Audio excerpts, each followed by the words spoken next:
Estás escuchando Milenio 3 por Aluca Nanica. 3 y 6 minutos y ya estamos aquí todo el equipo. Carmen Porter, buenas madrugadas. Buenas madrugadas, Iker. Javier Rodríguez, nuestro comandante en la nave del misterio, hoy acompañado en la penumbra por Jorge Martínez. Está la penumbra total ya en todo el estudio 1. Comenzamos con Jean-Michel Jarre. Menudo, esto tiene casi 30 años, cantos magnéticos. Y lo hacemos deprisa porque hay una cantidad de información increíble. Estos 7 días han sido pródigos en todo tipo de situaciones. Bueno, más de película que lo que vivimos ayer en Madrid, por desgracia. Difícil, pero del estilo, por lo menos de novela, Carmen, porque han pasado una serie de cosas inquietantes y que además vuelven a enfrentar dos caras del misterio.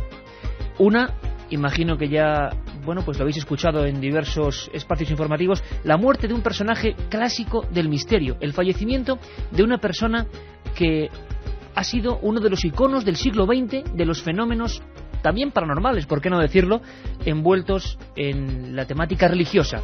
Ha fallecido Sor Lucía, la última vidente de Fátima. Estoy seguro que ahora todos tenemos en la mente esa imagen en blanco y negro de Tres Pastorcillos, 1917, un hecho todavía sin resolver. Pero hay mucho más. Si eso sería el lado más luminoso, vamos a llamarlo así, hay un lado oscuro, un lado tétrico, un lado realmente desagradable de contar, y que cuando estábamos en la redacción nos hemos quedado sorprendidos de la cantidad de profanaciones de cementerios, de sacrilegios de diverso tipo, que han, bueno, pues sembrado el temor en todo tipo de comunidades religiosas en los últimos días en España y en el mundo. Una coincidencia curiosa que está dando mucho que hablar. Vamos a acudir a algunos de los lugares, el tema va a dar para mucho. ¿Por qué se está profanando? ¿Qué está ocurriendo? ¿Quién está reventando tumbas, robando lápidas, pintando cabezas de carnero, símbolos de pentáculos invertidos, robos de hostias consagradas, que eso hacía mucho tiempo que no ocurría y que sin duda tiene que ver con corpúsculos que creen en cosas tan aparentemente arcaicas como el satanismo? Todo eso está pasando, Carmen, con una afluencia que nunca habíamos visto, por lo menos en los últimos 10-15 años, ¿no? Pues sí, la verdad es que sí, además en fechas muy recientes y en diversos lugares, tanto de la península como del resto del mundo, y que al parecer hay una ola de satanismo que se está extendiendo por todo nuestro país. Y todo apunta, según la policía, a que en algunos de los casos son sectas satánicas las que están actuando, las que están detrás de estas profanaciones. Bueno, antes de empezar a meternos en el medio del asunto, mucha calma, porque en no pocas ocasiones se ha tildado de satanismo lo que luego eran otro tipo de cosas, mucho más inocentes, gamberradas de fin de semana, gente que no tiene otra cosa mejor que hacer, cosa que ya es bastante sorprendente, ¿no? Porque hay que tener bemoles también para estar en los cementerios a esas horas de la noche divirtiéndose de esa manera, ¿no? Exhumando cadáveres en algún caso. Analizaremos el tema porque es periodismo del misterio, está ahí y puede indicarnos cosas. Comenzamos con este arsenal de historias y muchas más, como siempre, leyendas urbanas, crónicas, la voz de las sombras. Milenio 3, en la SER.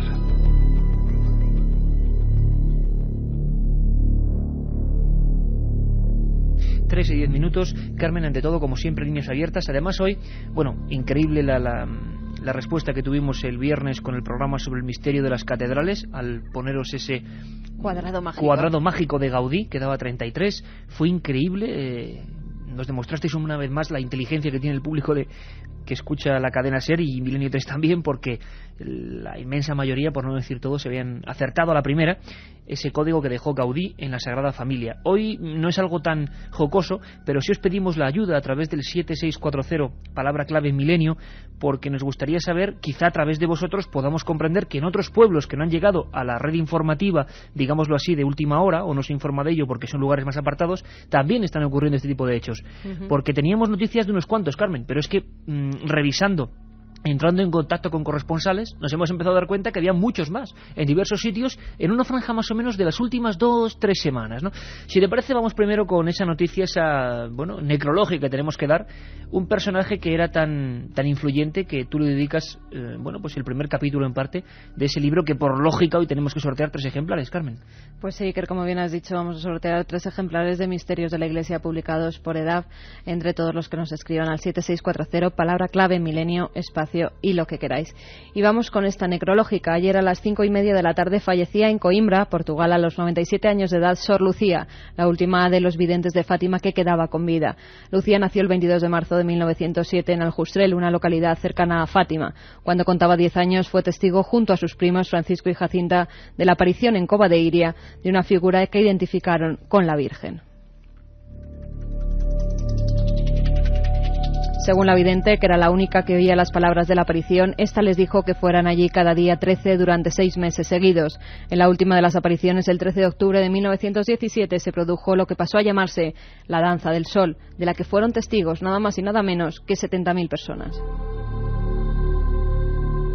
Además, esa supuesta virgen les reveló un secreto que constaba de 3 partes. La primera hacía referencia a una visión que tuvieron sobre el infierno. La segunda se refería al término de la Primera Guerra Mundial. Y el tercero, según reveló Juan Pablo II, avisaba del atentado que él mismo sufrió en 1981 a manos de Ali Agca. Desde 1930 las apariciones de Fátima fueron reconocidas por el Vaticano y el lugar se convirtió en una constante peregrinación de creyentes. Sor Lucía, después de vivir durante algunos años en el Colegio de las Hermanas Doroteas de Vilar, se trasladó a la ciudad pontevedresa de Tui y regresó en 1946 a Portugal para entrar y profesar como carmelita en el Carmelo de Santa Teresa, donde ha vivido todos estos años y donde ayer, recordamos, murió a los 97 años de edad. 3:13. El 13 como número clave y básico de la historia de Fátima. Caíamos en esa curiosa coincidencia. 13 de octubre, año 17, la famosa Danza del Sol, 70.000 personas. Tú en ese libro, en Misterios de la Iglesia, recoges unas fotografías impresionantes de la multitud que vio algo, que creyó ver algo. Hay muchas hipótesis para explicar ese fenómeno. Ninguna parece ser que da con la certeza absoluta. Y también el día 13 era la clave para acudir a Cova de Iria, ese lugar donde nunca pasaba nada, el Portugal profundo. Bueno, el 13, y de repente... Y el 13 se produce también el atentado contra Juan Pablo II, un día 13.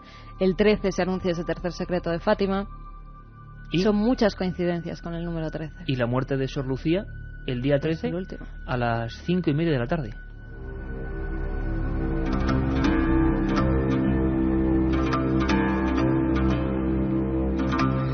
Inquietante en el sentido de que de Fátima no se ha contado todo, quizá tengamos que hacer un dossier especial. Lo cierto y verdad es que quizá lo más extraño que puede a veces escandalizar, tú has estado hablando hace escasos minutos con otros compañeros de la prensa que lógicamente están solicitando información de los que sois más especialistas en este asunto, quizá lo que puede llamar mucho la atención de la gente es que todos conocemos la imagen típica de Fátima, todos conocemos el arquetipo, los 3 pastorcillos, pero pocos conocemos que la primera descripción que dieron al doctor Formigao era completamente distinta, o que hubo macabras profecías entre ellos mismos, entre los niños, entre el estado en que se encontraron sus cuerpos, que se cumplieron, Carmen. Pues sí, efectivamente, Iker, los primeros testimonios que recoge el canónigo Formigao, nada más ver los niños esta aparición, no se corresponden en nada a lo que hoy en día tenemos como la Virgen de Fátima, pues esa imagen que en todas partes, en todos los grandes santuarios aparece. ¿Cómo es el retrato robot que ellos hacen a la primera persona que les interroga de verdad? Ellos dicen que se encuentran con... Además, hay que decir que estos documentos son sacados por la investigadora Fina Darmada, investigadora portuguesa, historiadora y antropóloga, que se encontraba además realizando un trabajo completamente diferente para el CSIC, pero se encontró con estos documentos y en ellos se dice que lo que los niños ven es una mujer de baja estatura, calva, con una especie de casco de cristal sobre su cabeza.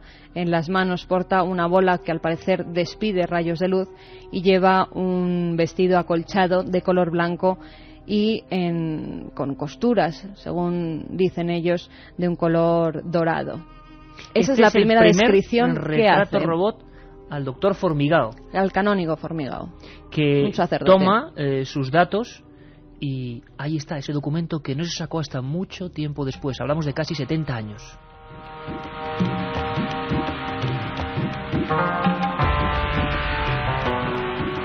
posteriormente las descripciones van variando según van hablando con sacerdotes, con obispos. Esas descripciones van diciendo que es una mujer más bien joven, de aspecto angelical, con una cara muy guapa, según pues, las palabras que los niños utilizan. Niños que además no tenían cultura alguna, eran niños que se dedicaban al ganado, que salían a que las ovejas pastaran, y ellos la describen pues eso, como una persona más brillante que el sol, según recogen algunos de los sacerdotes que posteriormente pues hablan con ellos. Yo no sé qué opináis vosotros, 7640 palabra menos, en torno a Fátima, ¿qué opción os interesa más? Yo tengo la opinión personal de que algo debió ocurrir, no sabemos con qué naturaleza, como ocurre en otros casos de apariciones marianas. Una cosa es lo que primero identifican las personas y luego la que va transformando el condicionante social, como es lógico. 3 pastorcillos en el año 17 en la zona más profunda del Portugal rural, bueno, Beneso, una especie de ser entre los árboles elevado, y ¿qué va a ser? La Virgen, evidentemente. Pero hubo ya no solo esa supuesta danza del sol, el sol por supuesto no danzó, pero se vio algo que la gente, y si no recuerdo mal, Carmen, las fotos son espectaculares. La gente, era un pleno día de lluvia, y los reporteros de diversos países fotografiaron el fenómeno y fotografiaron a la gente con la ropa seca, ¿no? Sí, efectivamente, por supuesto el sol no danzó ni se movió en ningún momento, pero sí que es verdad que se produjo un fenómeno, una esfera de luz, según describían los periódicos de la época. Empezó a hacer zigzag e incluso la gente, más de 70.000 personas que estaban reunidas en la campa ese 13 de noviembre de 1917, se tiraron al suelo porque creían que esa bola de luz iba contra ellos, que les iba a aplastar. Lo que ellos creían que era el fin del mundo, dijeron a algunos de los reporteros que hasta allí llegaron. Y sí que es cierto que esa bola de luz desprendía calor, porque era un día muy lluvioso, porque el suelo estaba encharcado y los ropajes de la gente estaban mojados, y al pasar esa esfera de luz sobre ellos, la verdad es que se secó todo. Javier Rodríguez, que nos pone estas músicas inquietantes. Intentamos imaginar un poco la escena, y yo os doy solo un dato para la reflexión, aunque profundizaremos en este asunto. Ahora, por supuesto, tenéis que conocer la noticia, lo que ha sido la última noticia, la última viñeta, la última diapositiva de un tema realmente significativo del siglo XX. Sea lo que fuera, lo que se vio, condicionó la vida de un país, evidentemente, y la religiosidad tremenda y profunda que se produjo en toda esa zona de Portugal y en todo el país. Quizá hay un dato bien curioso que pocas veces sale a colación. En España tuvimos fenómenos similares ese mismo día 13 de octubre del año 17, a unos 300 kilómetros en línea recta de Fátima. Si trazamos una línea Escuadra y Cartabón, llegaremos a una zona pizarrosa, una zona pues casi, me atrevería a decir, en las mismas condiciones socioculturales que la Fátima o la Cova diría de aquella época, y allí murió un pastor por la aproximación de una luz. También parecía el sol que danzaba. El pueblo era Cambroncino, en la región de las Urdes. El pastor se llamaba Nicolás Sánchez Martín. Existe un acta que hemos podido publicar del médico Victoriano Sánchez Hoyos, que en una escena digna de pintura negra de Goya, en un pueblo sin luz ni agua, está atendiendo al moribundo, un moribundo que se había atrevido a galopar hacia esa luz y ser atravesado por ella. Ocurrió el mismo día de las apariciones más importantes de la historia de Fátima. Milenio 3, con Iker Jiménez, en la cadena SER.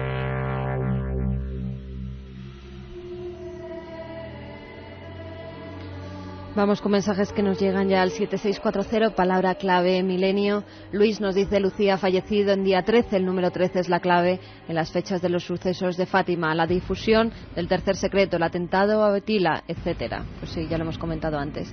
¿No decía la leyenda que cuando muriera la última pastora pasarían cosas extrañas? Nos decía Carlos desde Tenerife. Bueno, vamos a ver, quizá tengamos que cambiar el asunto en el sentido informativo y el próximo viernes dedicar un dossier al asunto. ¿Qué opina, por ejemplo, Domingo desde Santiago, o otro amigo que ahora mismo no encuentro su nombre?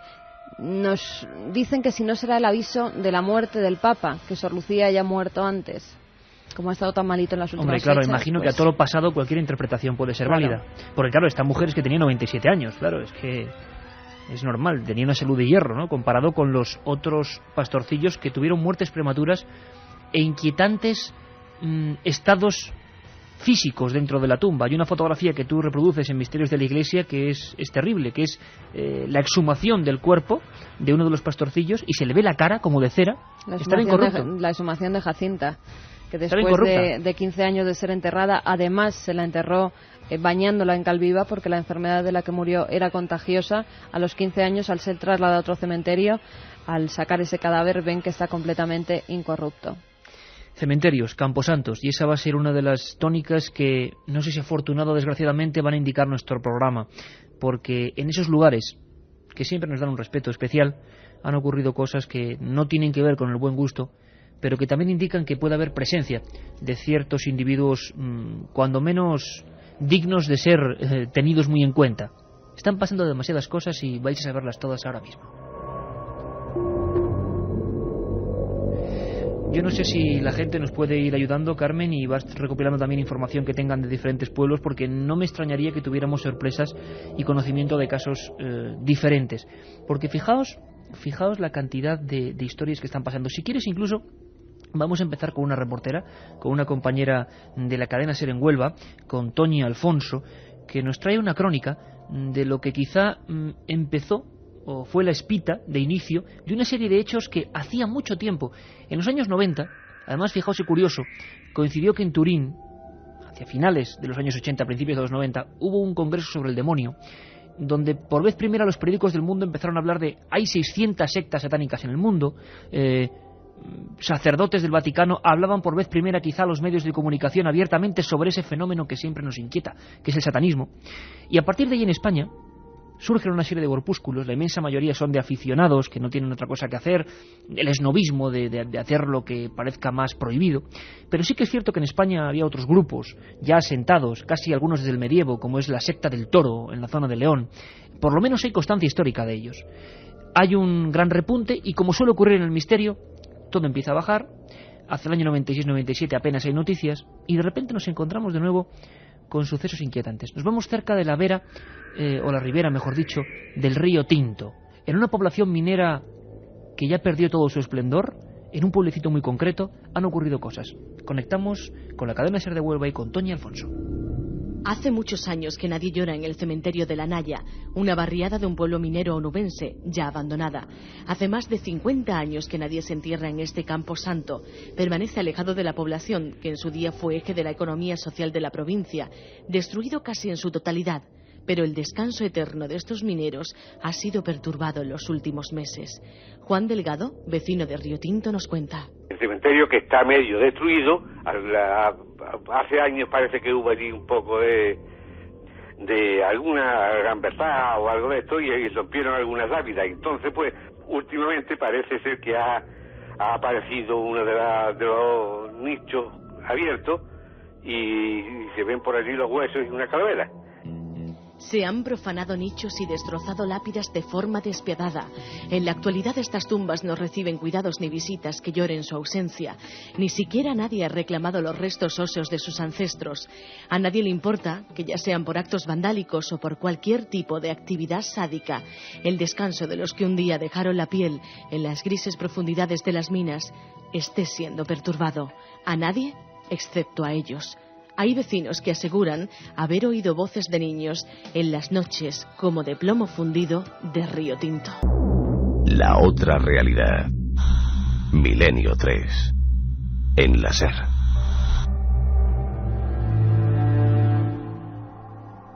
Tres y 25 minutos.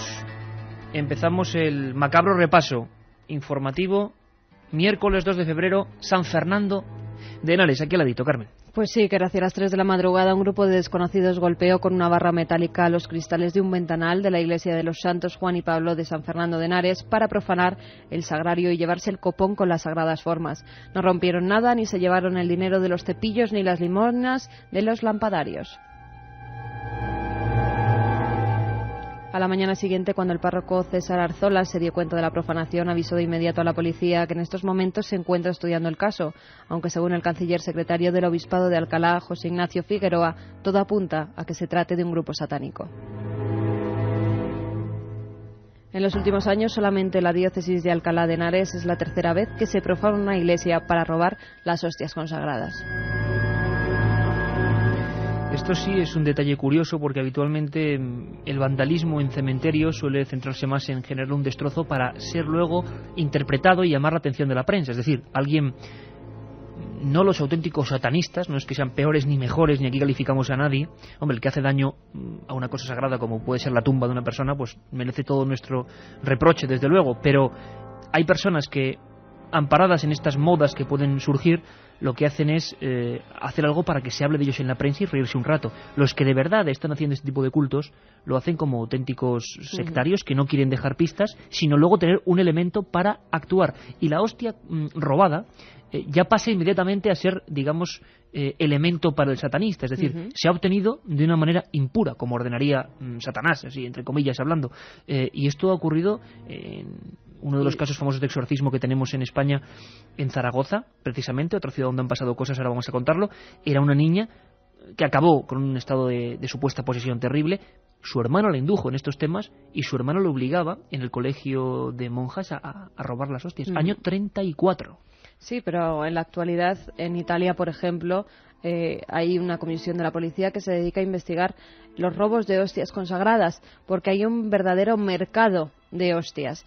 Se dijo hace algunos meses que en varias de las iglesias cercanas al Vaticano se estaban produciendo estos robos y que la gente estaba vendiendo esas hostias consagradas, llegando a pagar, según se encontraba la iglesia, si se encontraba más cercana al Vaticano, más valor tenía esa hostia consagrada, llegando a alcanzar cifras de 100.000 pesetas por cada una de las sagradas formas.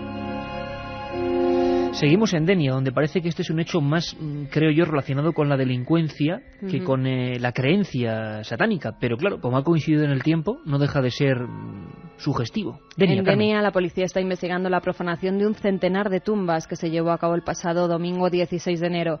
Los presuntos autores, que sacaron de 2 féretros los cadáveres con la intención de robar los objetos de valor que poseyeran, fueron detenidos a los 2 días de producirse esta profanación. Se trata de 3 toxicómanos, una mujer y 2 hombres, que rompieron 52 lápidas y se apoderaron de varios objetos religiosos y de 30 euros que fueron hallados posteriormente en la casa donde residen. También asaltaron la oficina del cementerio, la capilla y la sala de autopsias.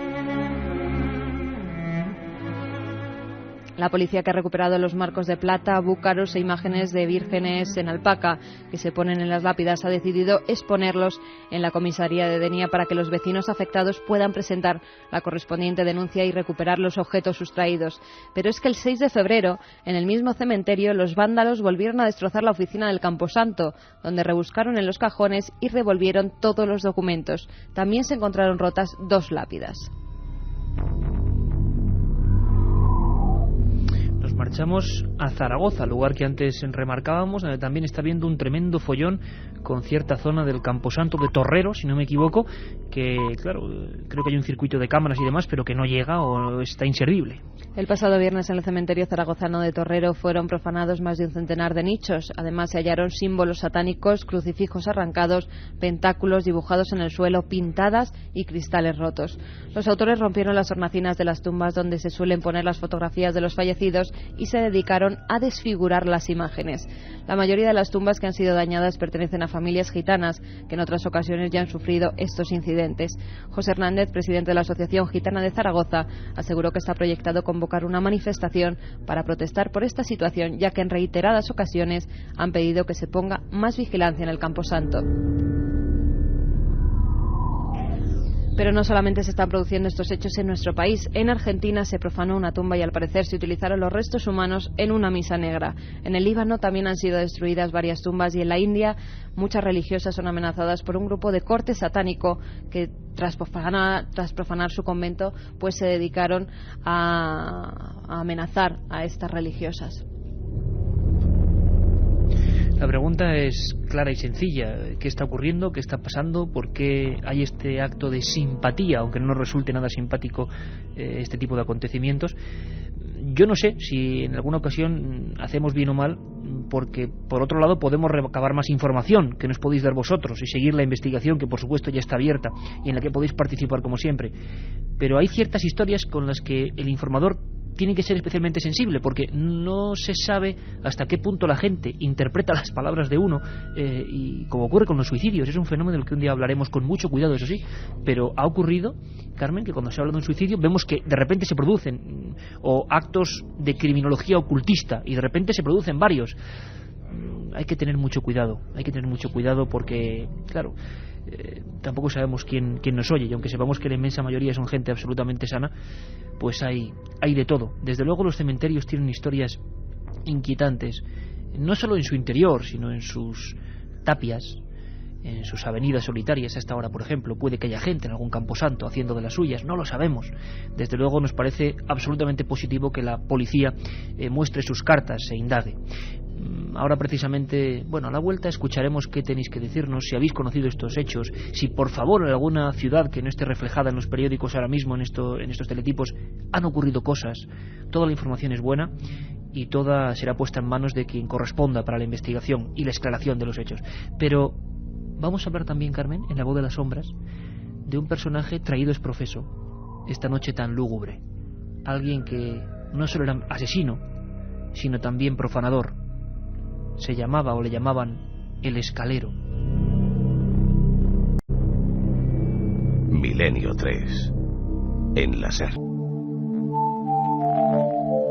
Vamos con mensajes que nos llegan al 7640, palabra clave milenio. Ya sabéis que sorteamos esos 3 ejemplares de Misterios de la Iglesia. Gonzalo de Torrelavega nos dice: aquí ha habido casos referentes a profanaciones satánicas. Javier Sánchez desde Córdoba, mi familia... Sería interesante, Carmen, si me permites, que por ejemplo nuestros amigos nos digan si es muy reciente, para poder intentar hacer un mapa de los últimos acontecimientos. Javier Sánchez desde Córdoba nos decía: mi familia construyó un tanatorio. Antes de terminar las obras encontramos velas y pinturas rojas en los aparcamientos. Con un amigo en un 4x4 en un barranco en Punta Hidalgo, Tenerife, vimos unas 15 personas con túnicas negras y una hoguera en medio bailando. Nunca pasé tanto miedo.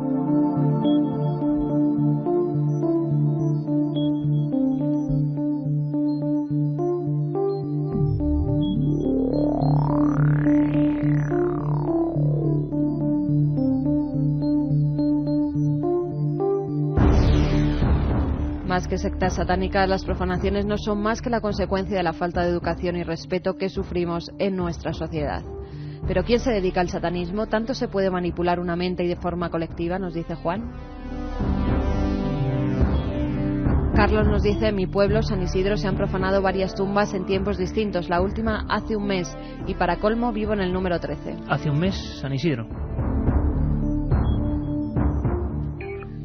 Luis de Tenerife nos dice: yo soy vigilante y paso cerca de un cementerio al ir a casa, y os aseguro que hoy daré un rodeo.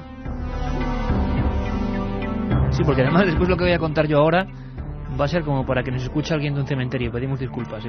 Y también muchas opiniones en cuanto al caso de Fátima. Yo me quedo con la primera versión de lo que vieron los pastores, nos decía un amigo. Luis, la primera descripción de la figura de Fátima parece iconográficamente más humanoide futurista que una virgen. Un traje blanco acolchado con costuras doradas y una bola de cristal me recuerdan a un astronauta. Es significativo también ver el dibujo de los propios, el retrato robot de Fina de Armada sobre los dibujos originales que serán en ese libro, que como siempre, las opiniones de los amigos dan para el debate y dan para la opinión más diversa. Por cierto, nos han llegado informaciones de que, gracias a Joseba Orraca, cadarso del grupo UFO de La Rioja, ha habido varios avistamientos, o por lo menos uno bien interesante en esa zona, entre las noches del 11 y el 12 de febrero, y también desde varios puntos de Cádiz nos han llegado varios amigos a través de la página web amiga de este programa, ikerjimenez.com, informándonos de esferas a no mucha altura y provocando incluso detención de automóviles en la carretera y con muchísima inquietud por parte de los conductores. De momento tenemos Cádiz y La Rioja, pero coincidiendo en horarios y fechas. Si tenéis más información, como siempre, líneas abiertas. La otra realidad. Fenómenos extraños. Milenio 3 en la SER. Ya suena la sintonía clásica de esta sección, la composición fiebre de nuestro compañero Javier Rodríguez. Eso quiere decir que los micrófonos de la SER se oscurecen un poco más. Ha llegado ese repaso a la criminología, a la investigación policial y a veces, como en este caso, a la inmersión en lo más profundo de las tinieblas de la mente. Aquí lo llamamos la voz de las sombras. Estamos hablando de camposantos, de cementerios. En Madrid tenemos uno gigantesco, el cementerio de la Almudena. Junto a una de sus tapias, en una chabola desvencijada, nació un nombre para la historia del crimen. Quizá el hecho de ver la luz tan cerca de un lugar lleno de tumbas, de lápidas, marcó su existencia. Dicen que le gustaba, con 8, con 10 años, dar largos paseos entre las cruces, allí donde la luz de las pocas farolas de la zona no alumbraban. Él se metía en la penumbra. Y muchos afirman que Francisco García Escalero siempre iba hablando solo, dialogando con alguien. Aunque quizá esta historia es mejor comenzarla por el final. La escena, paradojas del destino, ocurre muy cerca de esa misma tapia donde nació. Es un vehículo de potente cilindrada. Es un hombre de negocios. De repente pone el freno de mano porque ve un bulto en mitad de la carretera, muy cerca de la entrada del cementerio. Juraría que es un suicida. Se baja y se encuentra a un ser orondo, barbado, los ojos inyectados en sangre. Estaba en esa actitud porque quería ser atropellado. Suplicaba que lo matasen, porque no podía seguir escuchando las voces.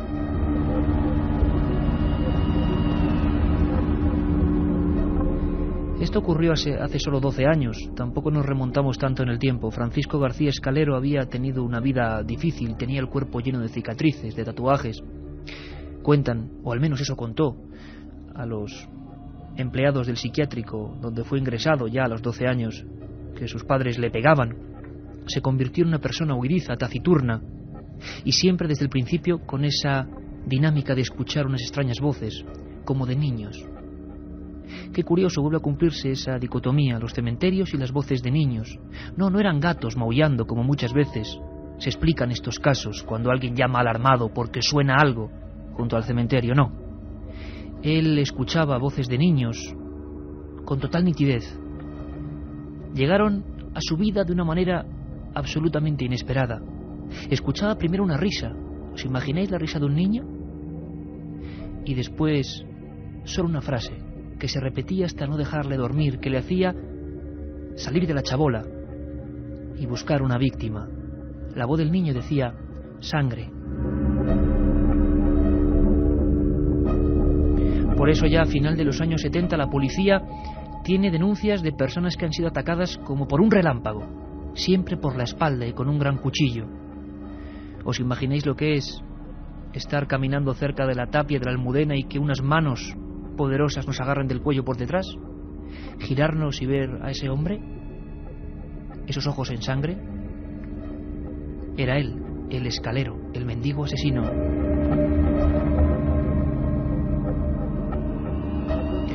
Cuentan que no hay nombre para la primera víctima que pasó a engrosar su lista de macabros crímenes. En la ficha policial viene como doble identidad: Paula G. o María G. Era indigente como él. Era una mendiga. Tuvo que ser la mala suerte la que le obligó a caminar por ese lugar, muy cerca de las tumbas, aquella noche de 1987. Empezaba el mes de noviembre. Estaba casi al lado el Día de Difuntos. Lo que pudo ver esta mujer, su última visión tuvo que ser horrible. Un panteón, una cruz, la luna llena, y de repente, como un fantasma, con los brazos intentando cogerla, los ojos y el rostro desencajado del Escalero. Pasaron muchos años hasta que la atraparon. La policía se quedó y los forenses absolutamente aterrorizados. Parecía que hasta la grabadora que le habían puesto temblaba cuando escuchaba a ese hombre de voz ronca. Confesó que a esa mujer, con una especie de hoz de cortar y de segar el campo, la había decapitado de un solo tajo. Después sin cabeza, había abusado de ella entre las tumbas. Así empezó la macabra historia de las voces que guiaban la conducta del escalero. En ocasiones decía que eran tan claras, tan dentro de su cabeza, que no sabía distinguir si realmente había un niño detrás de él. A veces se giraba y no veía nada, a veces creía ver una sombra de un muchacho de pelo totalmente ensortijado, con la cara sucia, quizá la imagen de él mismo hacía unos años.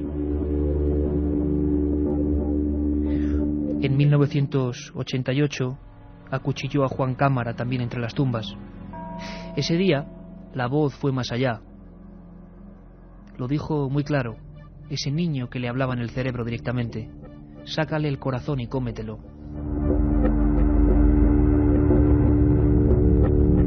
¿Os imagináis la escena? En el cementerio, de noche, un hombre cometiendo tan brutal acto. Y así, mes a mes. Un muerto, otro. La lista es interminable. Julio Santiesteban, al que le amputó los brazos y se los puso en la boca, lanzando una serie de alaridos y bailando una macabra danza en torno a él.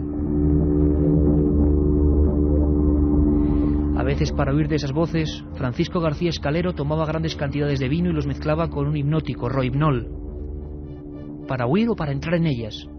No distinguía la vida de la muerte, no distinguía el sueño de la vigilia, y caminaba como una sombra. La policía, los médicos, no sabían que un asesino andaba suelto entre las tumbas. Y fueron muchas víctimas, demasiadas. Juan Cámara, quemado vivo. Mario Román González, al que le amputó el pene y se volvió a meter en la boca. Mariano Torrecilla, Lorenzo Barbas, Ángel Serrano. Personas, todas ellas del mundo del AMPA, de la mendicidad, del lumpen. Nadie sabía quién los estaba ejecutando y por qué. Incluso, las voces a veces le obligaban a coger un pequeño hacha y profanar las tumbas, sacar los cadáveres, bailar con ellos. Bailar a la luz de la luna del cementerio de la Almudena. Los periódicos nacionales hablan de sectas satánicas, de grupos que están realizando truculentos actos. Nadie sospechaba que era un hombre que, al mismo tiempo, en nombre de Dios, pedía limosnas en la parroquia de Nuestra Señora de Fátima.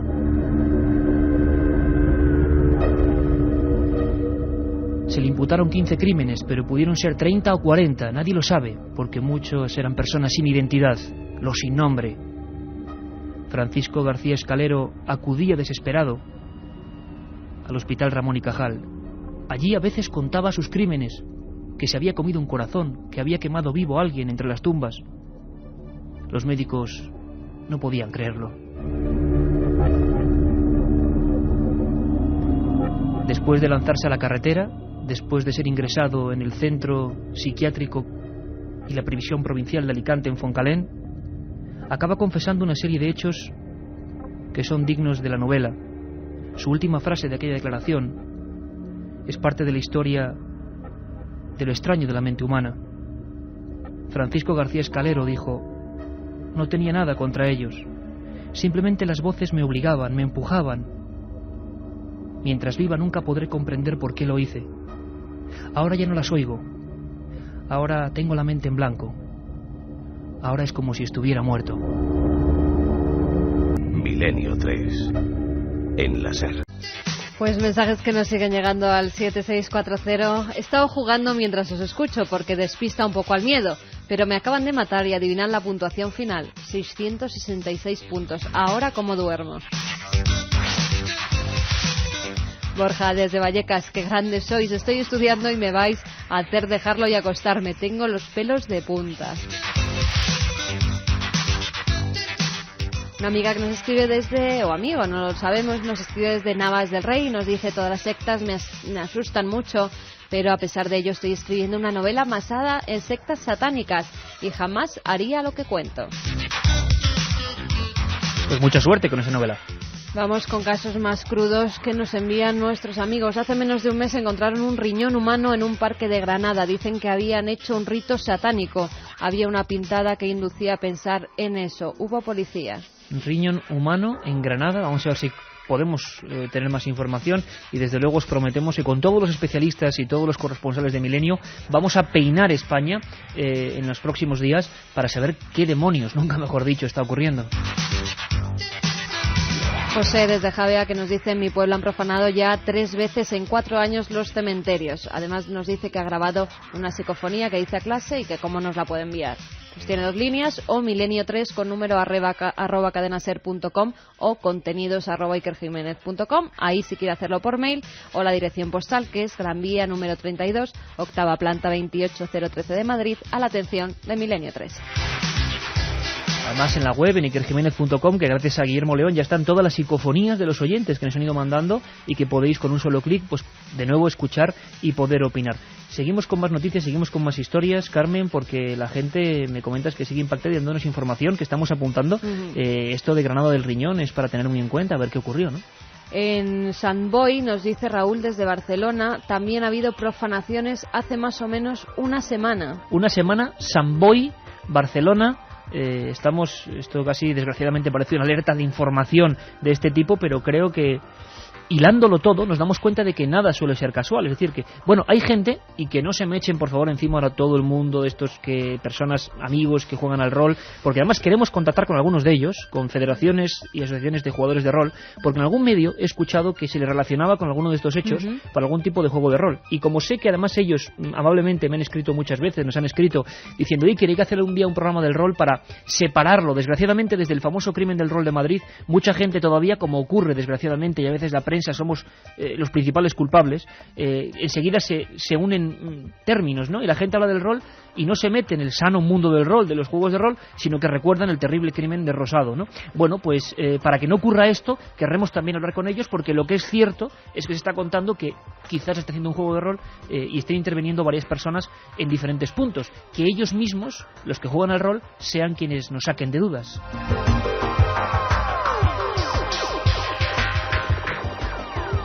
En el cementerio de mi pueblo, más de una persona casi se muere del susto al ver al enterrador durmiendo la siesta dentro de un nicho, nos dice Alberto desde Valencia.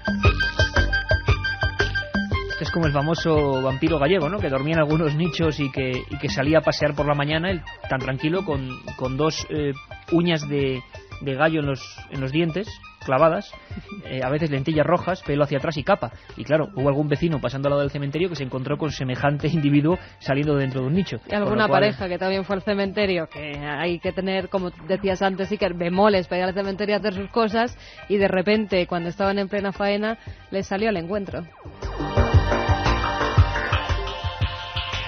Vamos a cambiar enseguida de nuevo de término, de sintonía, porque viene una de esas secciones que también os está gustando y estáis participando constantemente. Seguís mandándonos un montón de leyendas urbanas, historias que estamos recopilando con vosotros, historias que son verdad, son mito, fueron verdad y ahora son mito, fueron mito y ahora son verdad. Bueno, leyendas urbanas. Un chico conoce a una chica por chat, eso que está tan de moda. Al cabo de unas horas se dan sus teléfonos.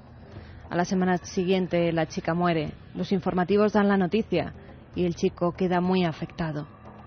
Algo sucedió entonces. El chico estuvo toda una semana recibiendo llamadas a su móvil, pero estas se hacían desde el teléfono de la chica.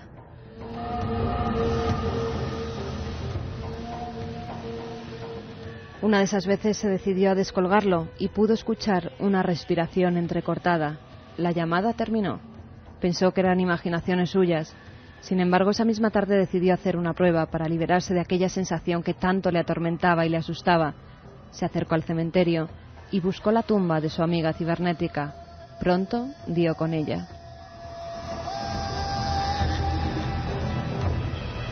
Sacó su teléfono móvil del bolsillo y marcó el número de la chica. Su sangre se congeló cuando llegó a sus oídos la melodía casi hueca desde dentro de la tumba.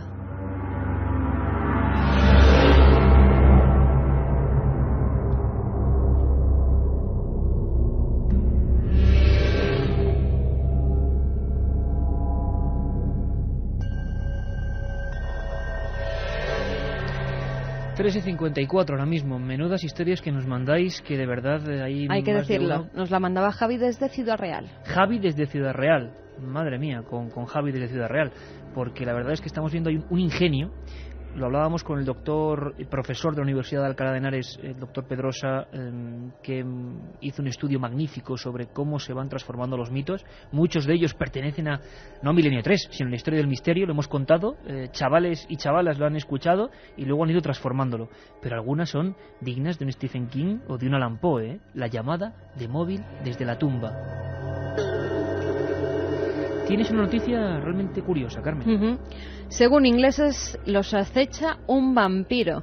Desde el mes pasado circulan versiones sobre un hombre que deambula por las calles de Birmingham, Inglaterra, hincando sus dientes a todo el transeúnte que pasa cerca de él. Los medios locales se vieron inundados de llamadas de gentes que oían hablar de los ataques, pero la policía local cree que está frente a un relato que es descabellado. Según los rumores, el atacante mordió a un hombre que caminaba por la calle y luego golpeó a los vecinos que se acercaron para socorrerlo.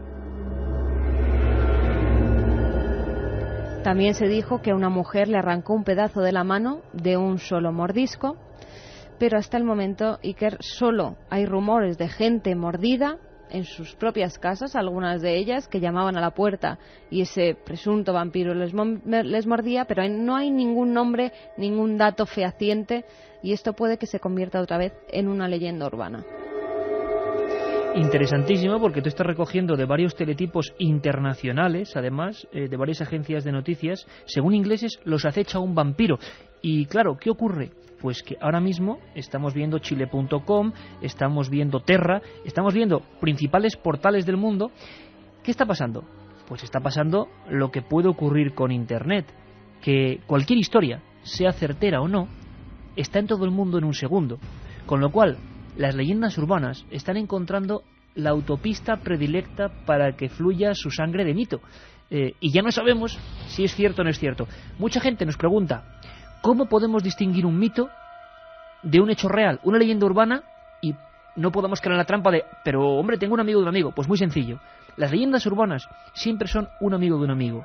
Si no hay un caso real con nombre y apellidos, si no hay un documento real, por ejemplo de intervención policial o de personas fotografiadas que correspondan a la identidad, sin duda estamos ante la leyenda urbana. Para que tengáis esa especie de antivirus de seguridad hoy en día en Internet, cualquier noticia que veáis que no está corroborada con esos datos de identidad, de lugares muy precisos, de personas o autoridades que han intervenido, estamos sin duda ante leyendas urbanas. Lo mismo con las fotografías. Nosotros recibimos cientos de fotografías a la semana que pululan por Internet en montajes diversos. Oye, ¿esto qué es? Ni os molestéis. No tiene nada que ver con lo extraño.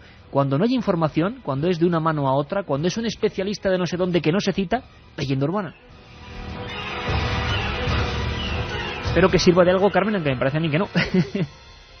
Pues no lo sé, Iker. Vamos con más mensajes. Damos primero los ganadores. Venga, de ese Misterios de la Iglesia, que de verdad, bueno, el primer capítulo es difícil de leer, del Exorcista. Por cierto, que vimos Constantine, de Keanu Reeves, que presentaba la película de nuestro amigo Javier Sierra. Y, hombre, bueno, no voy a poner mal la película ni bien, pero como el Exorcista es que no hay nada, ¿eh? Abusamos tanto del ordenador que ya lo auténtico es que, claro, da más miedo. El primer libro de Misterios de la Iglesia va para Lorenzo, que nos decía: no sabía nada del comercio de hostias consagradas. ¿Pueden utilizarse para rituales satánicos? Pues sí, algunos... O para gente que cree en ello. Algunos especialistas creen que son utilizadas en este tipo de rituales. El segundo libro va para Susana, que nos decía: creo que en Fátima se siguen ocultando muchas cosas. Lo del tercer secreto no se lo creyó nadie. Y por último, Joseba: Iker, como hagas otra vez Voz de las sombras como la de hoy, me doy de baja en el curro alegando espasmos. Bueno, además hemos hablado de un personaje que teníamos aquí al lado, en Madrid, en el cementerio de la Almudena. No hablábamos de un sitio, Francisco García Escalero, conocido como el Escalero, o también a nivel forense como, desgraciadamente, mira, del Escalero, José, el Matamendigos. Del Escalero, José nos decía que era, entre otras cosas, esquizofrénico. Esquizofrénico y caníbal y necrofílico. O sea, lo tenía todo ese hombre. Soy Sonia de Ibiza, mi tío era enterrador y murió enterrando a uno. El caso de Granada salió en televisión, no se sabe si es humano o fue un comentario de un policía. Se lo llevaron a analizar, nos decía Pilar desde Madrid. Muchas gracias, Pilar. Cualquier información de la gente de Granada es interesantísima y durante toda la semana podéis contactar con nosotros. Toño de Algeciras, que allí también se han visto esas luces que antes comentaba Iker. Entre el 11 y el 12 de febrero tenemos ya Algeciras, también por supuesto en la zona de Cádiz, zona del Estrecho y La Rioja de momento.